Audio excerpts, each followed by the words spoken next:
शुणु बर्तमान पहली भोग समय आइलाणी 16 तारिख में महाप्रभुर पहली भोग नीति आरंभ हम एवं पहली भोग एवं महाप्रभुर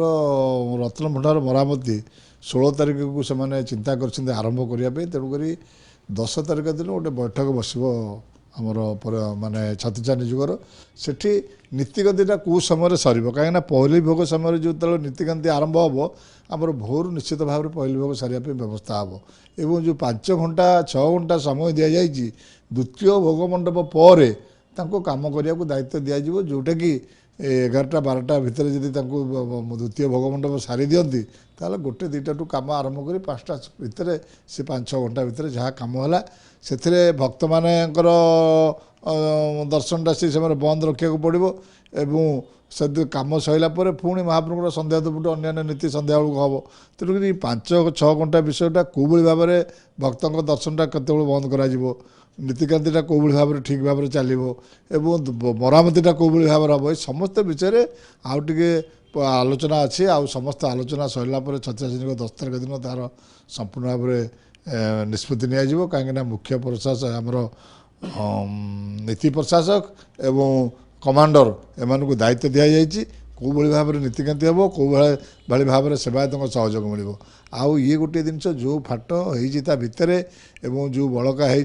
बकला छाड़ी बाहर भीतर ये समस्त जिनसटाक गोटे समय भितर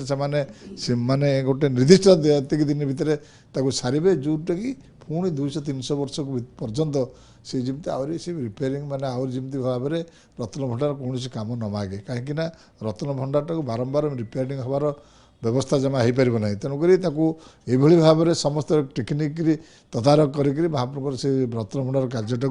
से भाव में करवा दरकार जो भाव में पुणी 200-250 वर्ष पुणी व्यवस्था कर गोटे जिन रोचे महाप्रभुर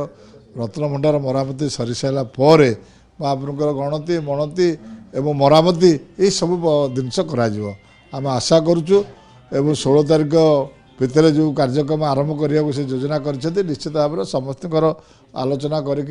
नूतन परिचालना कमिटी भी आवश्यकता रोचे परिचालना कमिटी आम आशा करुचु से भाव में खूब शीघ्र परिचालना कमिटी हमार आवश्यकता रोचे तेणुक से सरकार निर्भर करुँच आम आशा करुँ समस्त नहीं महाप्रभुर नीतिकांति श्रृंखलित भाव हो भक्त मैंने कमी दर्शन पातु एवं मरामती पुणी भल भाव में होकर आहरी 200-250 वर्ष पर्यटन रत्न भंडार सुरक्षित रहू आमर बर्तमान ये चाहूँ।